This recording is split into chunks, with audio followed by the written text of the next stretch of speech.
En ce qui me concerne, je ne peux pas dissocier complètement le combat pour les animaux et le combat pour les plus malheureux, les plus déshérités, les plus fragiles des êtres humains. Les hommes sont capables de la plus grande inhumanité et les mêmes ou d'autres sont capables de la plus grande humanité. Humanité au sens de respect, de considération, de douceur, de reconnaissance de ce que les animaux nous apportent quand ils travaillent pour nous, ou ce qu'ils nous apportent comme joie quand on a des animaux domestiques, reconnaissance de ce qu'ils nous apportent et une sorte de réciprocité. Tout ça, ça fait partie de ce qu'on appelle l'humanité.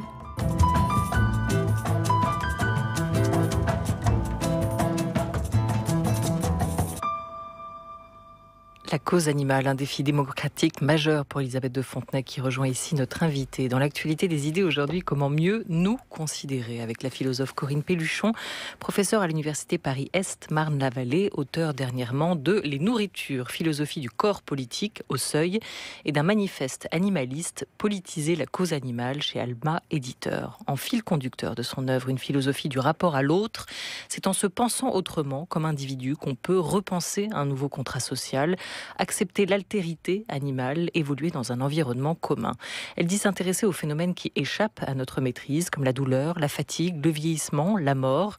Face à cette vulnérabilité, il y a les nourritures du monde, tous les plaisirs que l'on ressent en se nourrissant de ce qui nous entoure. Dans cette idée, elle publie aujourd'hui Éthique de la considération au seuil, où elle interroge notamment nos motivations profondes, celles qui nous poussent à agir. Bonjour Corinne Pelluchon. Bonjour. Un essai philosophique qui s'ouvre sur une critique en règle du capitalisme. Le capitalisme est un système fondé sur l'exploitation des humains par d'autres humains, écrivez-vous.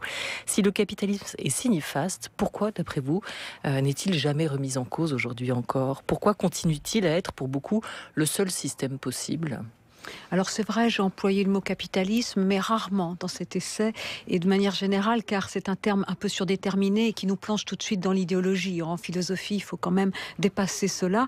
Donc je le remplacerai par le terme économisme, c'est-à-dire l'économie qui est définie non pas comme l'administration de la maison et de la terre, mais comme le profit, la recherche d'un profit qui n'est pas pensé pour tout le monde. Donc l'économisme, c'est quand l'économie n'est pas au service des humains ni des vivants, et qu'elle prend la place de toutes les autres sphères d'activité et même détruit le politique qui pourtant doit viser à organiser les différentes sphères d'activité selon leur sens propre. Alors pourquoi il n'est pas remis en place?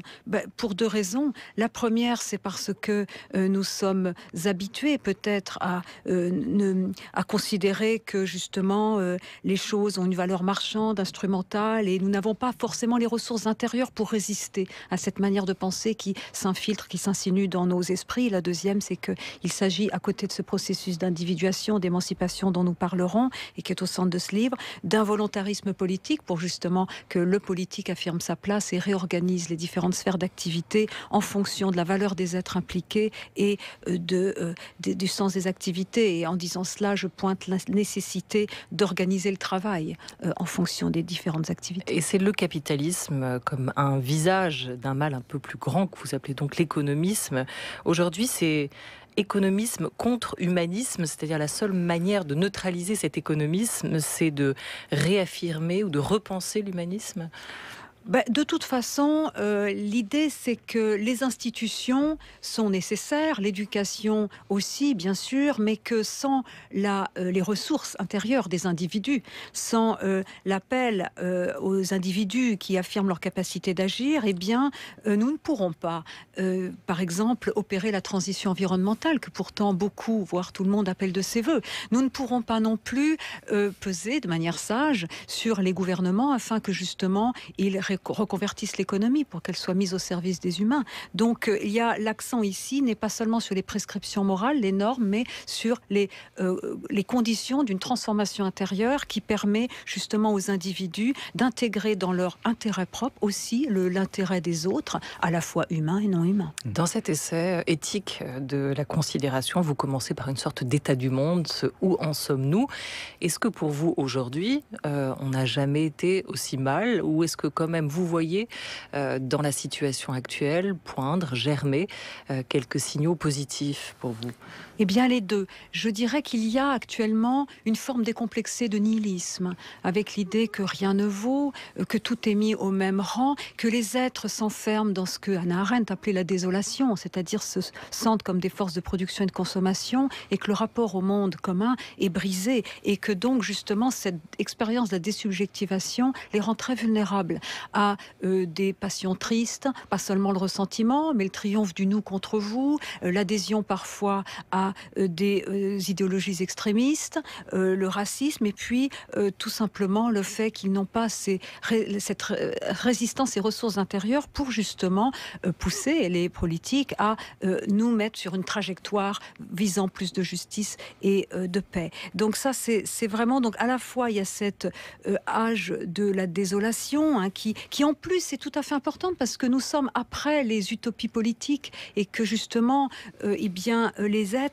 n'ont pas d'horizon, d'espérance au-delà de la consommation et de leur vie strictement privée. Il y en a un autre aujourd'hui. Il y en a un autre aujourd'hui. Et c'est là où ça peut paraître paradoxal avec cette idée d'âge de la désolation, c'est qu'il y a cette envie, cette tentation, cette croyance de prolonger la vie, de repousser les frontières du vivant aujourd'hui. Cette nouvelle quête, pour vous, en quoi est-elle un symptôme de nihilisme? On aurait tendance à dire qu'au contraire, cette croyance en la vie, au point de vouloir la prolonger, alors il y a les deux, il y a à la fois cet âge de la désolation, mais qui est dangereux, à la fois individuellement et politiquement, et en même temps émerge un âge que moi j'appelle l'âge du vivant, et auquel j'essaie de donner une armature conceptuelle, qui est lié à la prise en compte de la finitude de notre existence, des limites assignées à notre droit à utiliser les ressources, à nous rapporter aux autres vivants, et aussi cette réconciliation avec la vulnérabilité, avec la corporéité. Et on voit que justement émerge dans cet âge du vivant un certain nombre de manifestations, par exemple le désir de promouvoir un rapport à autrui, humain et non humain, qui ne soit pas de domination, qui ne soit pas lié au fait d'écraser autrui, avec aussi l'émergence de la question animale comme fait de société, mais aussi dans son dimension stratégique, car elle est un des leviers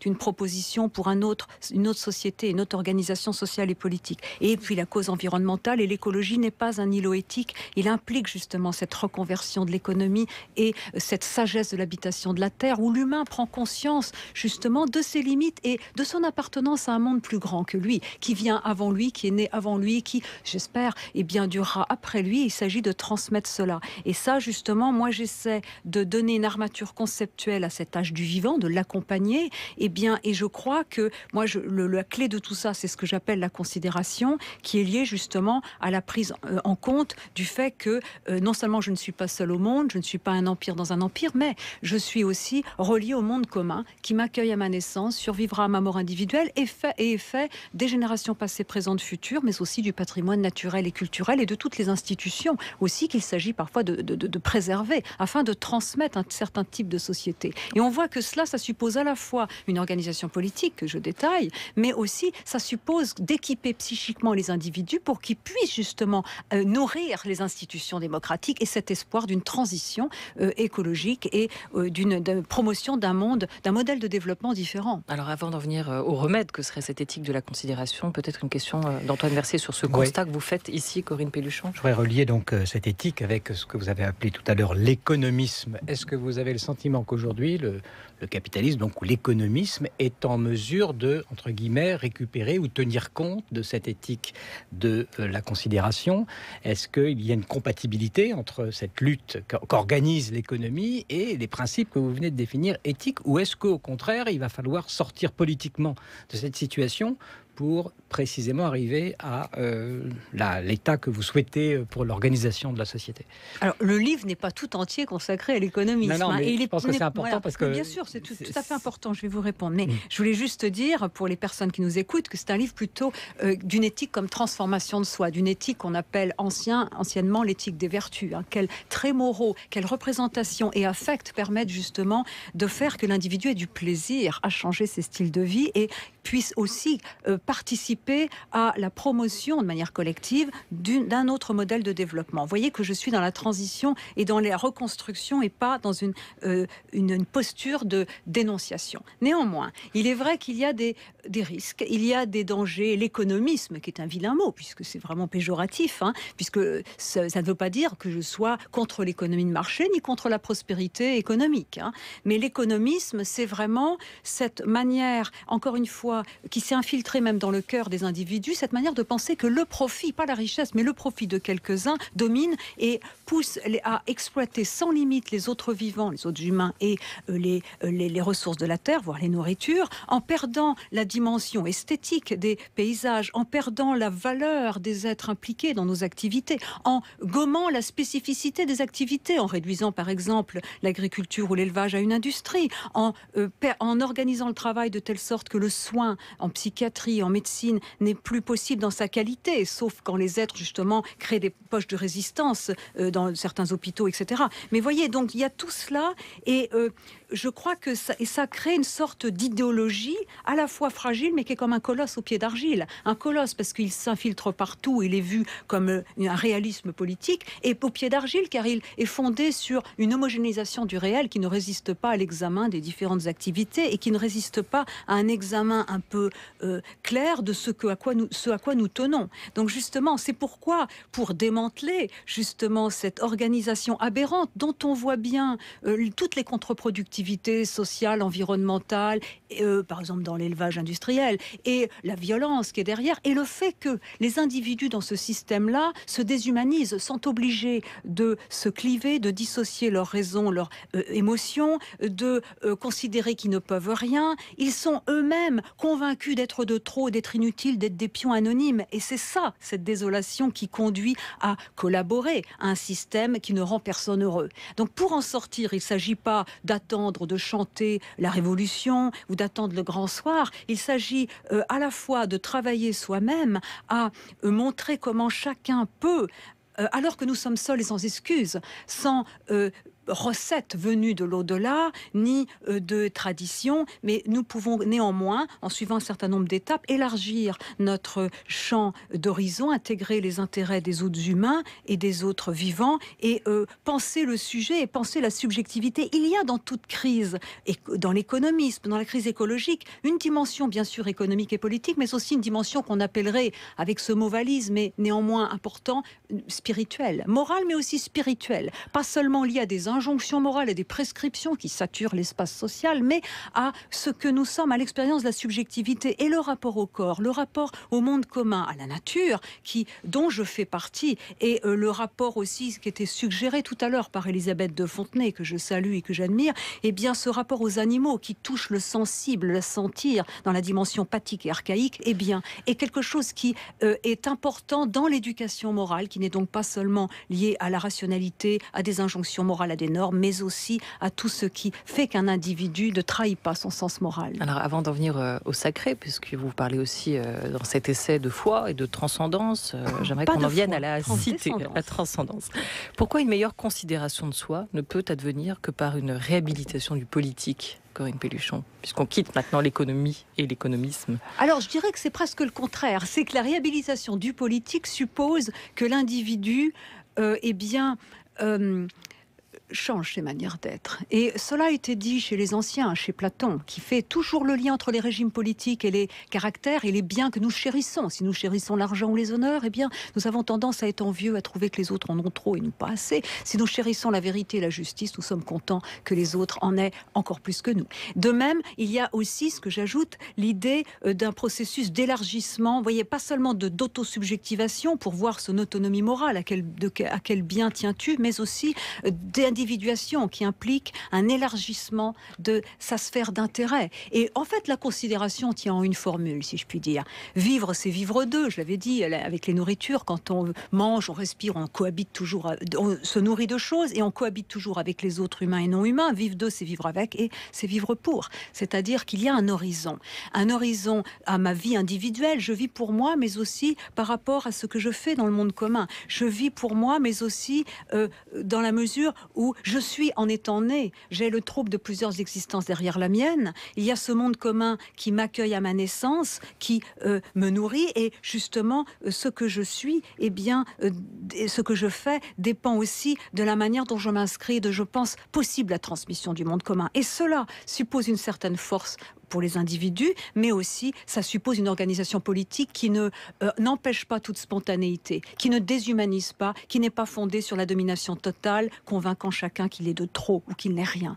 Alors là, on est un peu au cœur de votre livre, de votre système, si je puis dire, en tout cas cette possibilité de sortir de cet enfermement individuel qui serait d'aller retrouver en nous-mêmes ce qui nous relie finalement à tout le reste qui existe et qu'on peut imaginer sur la Terre depuis la nature, en passant par les animaux jusqu'aux autres personnes. Mais cette prise en compte finalement de cette totalité, de cet ensemble, de ce collectif dans lequel nous sommes impliqués, pourquoi est-ce qu'il nous orienterait dans un sens plutôt que dans un autre? Par exemple, pourquoi est-ce qu'il nous fermerait la porte à ce dont on parlait tout à l'heure, la possibilité d'un transhumanisme, d'une évolution de l'humanité qui nous donnerait d'autres chemins que celui de dire non, attention, nous sommes limités? Eh bien, très excellente question. L'éthique, c'est lié... On l'a vu chez Aristote, au fait de garder la mesure, d'éviter la démesure, la toute-puissance, mais aussi l'intempérance, etc. Tous les vices sont liés à un excès ou à un manque. Aristote, bon. Sauf qu'Aristote pense que le critère de l'action juste, eh bien, c'est l'individu qui s'est équipé, puis une fois qu'il a atteint la vertu, qu'il est sage, eh bien, il l'est pour tout le temps, il est, pour ainsi dire, perché.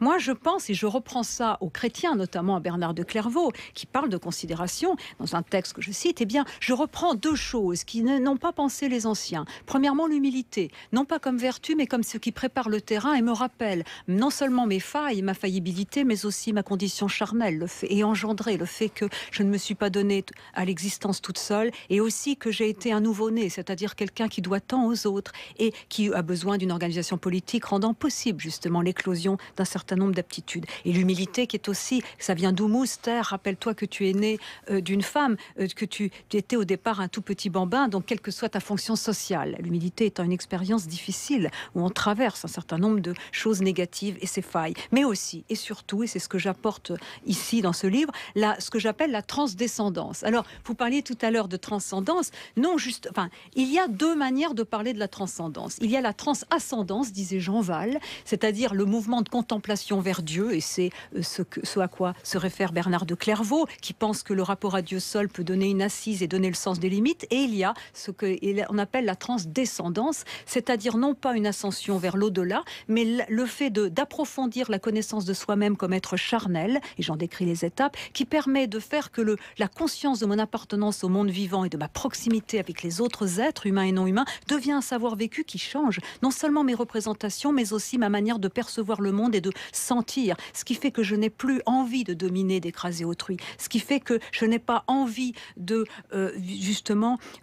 d'encager les autres êtres. Et voilà, Bernard de Clairvaux distinguait trois espèces de considérations. La première qui commence par la gestion de la vie économique et politique, dispensative, l'éthique intersubjective. La deuxième qui est liée à la pesée des affects. L'idée, ce qu'on n'a pas chez les anciens, cette idée d'une vigilance intérieure, comme chez Ignace de Loyola, rappelle-toi qui tu es, la dimension de finitude est très importante. Le rapport à la mort travaille énormément, la notion de limite. Et moi, j'ai essayé de penser ce que la mort fait à la vie. Et la troisième dimension, qui est la contemplative, et pour Bernard de Clairvaux, c'est ce rapport-là à la spiritualité qui permet de gouverner, de se gouverner, de gouverner autrui. Car le texte de Bernard de Clairvaux, de la considération, est un miroir des papes. C'est un texte politique.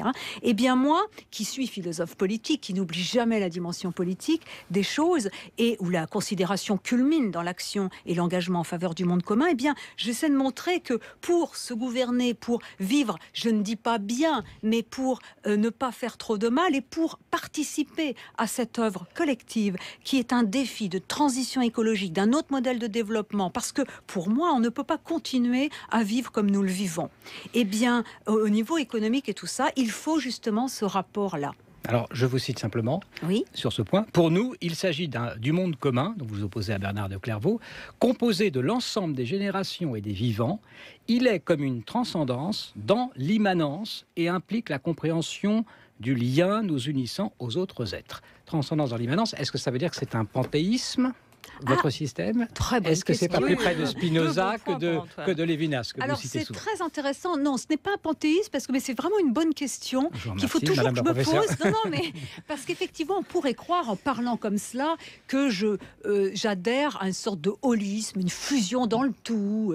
Bon. Or, c'est pas du tout ça, puisque la considération, c'est vraiment un processus de subjectivation. Je disais tout à l'heure, nous sommes seuls et sans excuse. Il y a l'idée, toi, à quoi tu tiens? Qu'est-ce que tu es? Quelle est ta place dans le monde? La considération, c'est pas seulement le fait de regarder avec attention un être, une personne, en reconnaissant sa valeur propre, ce qui suppose de savoir l'intégrer dans le monde commun, mais c'est aussi se connaître quelle est sa place sociale, mais aussi en savoir d'où l'on vient, d'où le rapport à la finitude et la connaissance de ses failles, de ses limites. Et la transdescendance, vous voyez, il faut penser derrière la descendance. La descendance, c'est-à-dire le monde qu'on transmettra politiquement, écologiquement, mais aussi les enfants qu'on transmettra à ce monde. Seront-ils équipés psychiquement pour résister à l'adhésion à du fascisme?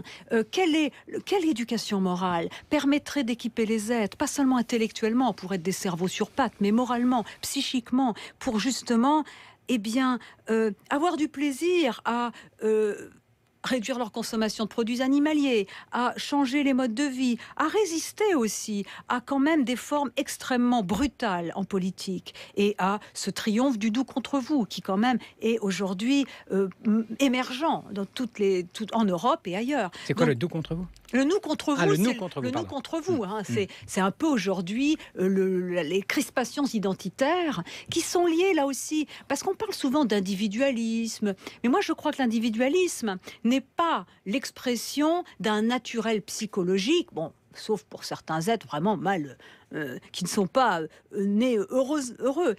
Mais si vous voulez, c'est plutôt le résultat. Souvent, on psychologise les affects. Moi, je montre que la joie, que la modération, que l'individualisme, la peur de l'altérité, la toute-puissance sont... La toute-puissance, sans doute, des tentations de l'humain, qui a une destructivité. Il faut prendre en compte les pulsions, l'inconscient, ce que n'ont pas fait les études des vertus.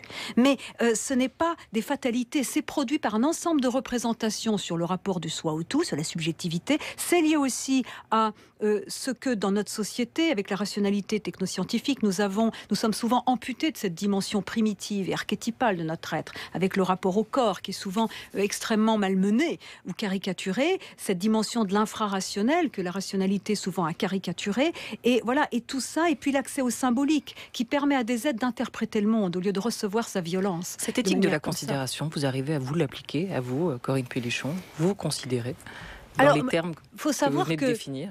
Il faut savoir que l'éthique de la considération, enfin moi, la considération, qui est donc une attitude globale sur laquelle se fondent tout un tas de vertus morales et amorales, civiques, civiles et autres, du rapport intersubjectif, du rapport aux animaux et du rapport à la nature, hein, ça fonde cette constellation de vertus. Eh bien, la considération, elle n'est pas acquise une fois pour toutes. On en sort parce qu'on manque d'attention, parce que, et ça c'est l'apport des chrétiens par rapport aux anciens, qui, comme je disais tout à l'heure, on l'avait une fois pour toutes, la vertu, ou même à Spinoza. Là, il y a vraiment d'abord des degrés de la considération, et puis des degrés plus ou moins élevés, si vous voulez, mais il y a aussi des conditions qui la fragilisent, et surtout une sorte... C'est pour ça qu'il faut remettre le travail sur le métier sans arrêt. C'est le rôle de l'humilité qui, pour moi, n'est pas une vertu, mais une méthode.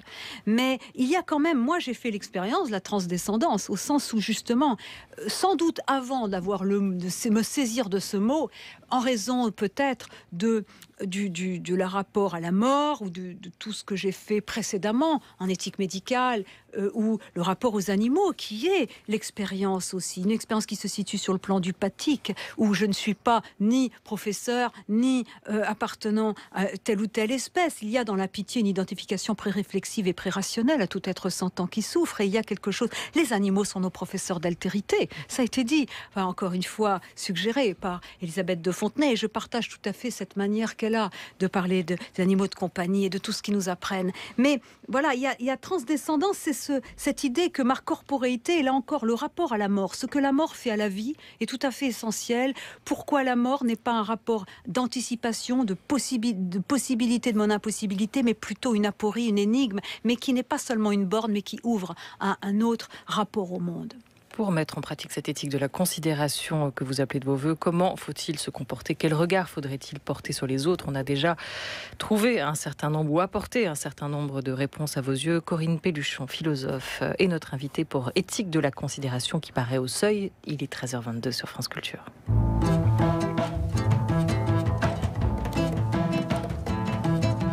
France Culture. La grande table. Olivia Gesbert. Cette éthique de la considération est-elle aussi quelque part une recette pour bien vivre? Avant de vous redonner la parole, Corinne Pelluchon, je vous propose d'écouter Marielle Masset autour de son livre Sidérer, considérer, sur la considération à l'égard des migrants sur lesquels on porte un regard déshumanisant pour elle également.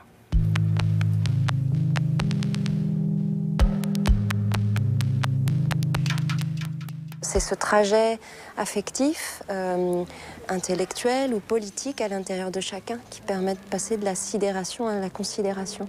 C'est-à-dire d'une émotion où on est médusé par une situation de souffrance, une situation historique, collective exorbitante, comme ce camp d'Austerlitz que je décris au début, qui se situe au croisement d'autres données urbaines qui le rendent absolument incroyable, et puis qui se situe aussi pas très loin d'un camp plus ancien, dont il apparaît en quelque sorte comme l'acharnement. Et passer de cette émotion de sidération à une émotion de considération, ça veut dire devenir patient, arrêter de croire qu'on reconnaît des situations de souffrance ou des situations de relégation historiques, et s'intéresser aux vies qui sont vécues, même si elles sont invivables. Les crises sont multiples aujourd'hui, vous le rappeliez, Corinne Pelluchon. Alors comment repenser un nouvel humanisme? Et puis quels seraient les termes essentiels de ce nouveau contrat social qu'on pourrait mettre en place? Alors je voudrais revenir après avoir entendu Marielle Masset, je dirais que c'est vrai que la considération se distingue du respect. Parce que le respect, c'est reconnaître l'égale dignité de chaque être humain, c'est déjà beaucoup. Mais la considération individualise celui qui est considéré et elle lui donne une place. Elle l'appelle aussi à trouver sa place dans le monde, ce qui n'est pas la même chose qu'une réponse homogène, de reconnaître, etc. C'est pour ça qu'elle invite chacun à la capacité d'agir. Alors pour répondre à votre question, vous disiez donc, excusez-moi, vous pouvez me la répéter? C'était sur les termes de ce nouveau contrat social et puis effectivement quel humanisme, oui. Comment le repenser aujourd'hui? Alors d'abord le contrat social, le travail que j'avais fait dans les nourritures, où il est question aussi d'un nouveau contrat social, eh bien il précède celui-ci. Mais une fois qu'on a fait le contrat social, comme dit Rousseau, eh bien il faut savoir ce qui peut donner aux êtres le sens de l'obligation, ce qui peut les pousser à consentir, à intégrer dans leur intérêt propre l'intérêt commun. Et c'est pourquoi il s'agit de s'interroger sur les agents moraux, leurs motivations concrètes, pas seulement l'intellect, mais les représentations et les affects qui les poussent à changer leur style de vie, à avoir tel ou tel plaisir justement à participer, à délibérer, à participer aux politiques. Donc vous voyez, c'est plutôt ce qui vient après l'éthique comme transformation de soi et les vertus. Et l'humanisme, effectivement, moi je m'inscris dans un projet qui est tout entier celui des Lumières, de nouvelles Lumières au sens où, eh bien, la nature n'est pas un simple fondement. Elle est vraiment, l'écologie a une place centrale. Mais néanmoins, il y a un volet des Lumières qui est l'émancipation du sujet. Nous sommes seuls et sans excuse. Il n'y a pas de recette qu'on pourrait lire dans le ciel des idées ou en se référant aux traditions ou même avec la raison qui aujourd'hui n'est plus là pour dégager, si vous voulez, un ensemble de règles qui suffirait de manière universelle. Il y a un universel quand on parle d'éthique des vertus, mais il est en contexte et il est lié justement à la description de notre condition humaine et pas d'une nature humaine figée. Donc ça, c'est vraiment important. Et cet humanisme, eh bien, c'est un humanisme qui n'est pas, si vous voulez, seulement anthropocentré. Je dirais, pour faire vite, que l'article 4 de la Déclaration des droits de l'homme et du citoyen de 89, à laquelle on ne dira jamais assez tout ce qu'on lui doit, à cette tradition de la philosophie des droits de l'homme, néanmoins, on se rappelle que la limite, la borne à ma liberté, c'est seulement celle d'autrui, c'est la liberté d'autrui. Et bien aujourd'hui, à 7,5 milliards d'individus, avec le réchauffement climatique et ses conséquences géopolitiques, sociales, au niveau aussi de notre survie, avec ce que l'on sait de la souffrance animale, eh bien, la borne à ma liberté, c'est aussi le droit de vivre des autres vivants, les conditions de vie des générations futures et la nature. Donc justement, vous voyez qu'on complète cet héritage inachevé qui était portés par les hommes des Lumières, qui sont des héros, dont il s'agit de reprendre justement le volontarisme politique, l'idée d'émancipation et de liberté, l'autonomie certes reconfigurée, mais qu'il s'agit de repenser à la lumière des nouveaux défis dont j'essaie justement de m'inspirer. Vous voulez faire un lien donc avec l'ensemble de la nature et des êtres vivants, mais en quoi finalement ce lien n'est pas incompatible précisément avec la nécessité de l'altérité que vous posez comme principe même moteur pour le consentement, pour une éthique qui soit possiblement, donc qui vienne de l'extérieur du système? Mais il n'y a pas d'éthiques qui viennent de l'extérieur, puisque justement les éthiques la plupart du temps se sont bornées à ou bien des argumentations conséquentialistes, des principes déontologiques, voilà, qui sont évidemment importants. Le principe du consentement libre et éclairé, les droits de l'homme, c'est des principes sur lesquels on a fondé justement la démocratie comme projet. Eh bien, mais là il s'agit d'insister sur des manières d'être qui ne sont pas extérieures au sujet, et en plus il s'agit de faire en sorte que les individus découvrent d'autres plaisirs que ceux de l'homo economicus, que ceux du marché. Oui, mais où est l'altérité? C'est ça la question. Où est-ce que vous trouvez de l'altérité dans cette communauté globale? Mais parce que les animaux sont nos professeurs d'altérité, ils sont très différents, les humains sont différents, il y a une hétérogénéité des normes. Il n'y a pas, moi qui ai beaucoup travaillé sur le handicap, j'ai vraiment intégré cette idée de chacun qui est la promesse d'une singularité et aussi de la capacité à inventer des normes, quels que soient les handicaps ou les maladies qui compromettent parfois son bonheur. Donc, vous voyez, il y a tout ça. Je ne vois pas l'altérité, elle est en moi, dans mon altération, dans justement la fatigue, là, tout cela qui travaille. C'est ça la vulnérabilité, capacité à souffrir, à être blessé. Mais l'altérité, elle est aussi dans l'autre humain, qui n'est pas, dont je ne fais jamais le tour, pour parler comme Lévinas, c'est pour ça qu'il a un visage. D'autres vivants, dont je ne fais pas non plus le tour et qui m'échappe, qui est mystérieux. Et elle est dans l'imprévisible qu'est chaque individu. C'est pourquoi le nourrisson, qui est le visage de la considération, parce qu'il appelle à la transmission d'un monde commun, et ce qui n'est pas évident aujourd'hui, mais aussi parce qu'il est porteur de cette promesse de renouvellement du monde et qu'il est imprévisible et toujours inattendu. Vous avez des enfants, Antoine Mercier? Oui. Pas des nourrissons? Regardez-les dans les... regardez-les dans les yeux, vous aurez la réponse à toutes vos questions, si j'ai bien compris. La considération. Éthique de la considération, Corinne Pelluchon. Votre nouvel essai vient de paraître au Seuil. Merci beaucoup à vous d'avoir été autour de cette grande table qui se referme donc à l'instant et se rouvre immédiatement sur franceculture.fr. Vous pouvez nous écrire, mais aussi nous écouter ou vous abonner au podcast de l'émission. À la programmation préparation aujourd'hui, Claire Maillot et Chloé Leblond. Clémence Marie et Henri Leblanc, avec l'aide précieuse de Bertie Bourdon et de Maxime Morin. À la réalisation Perré Legras avec Alex Dang. Très bel après-midi à tous et je vous dis à demain.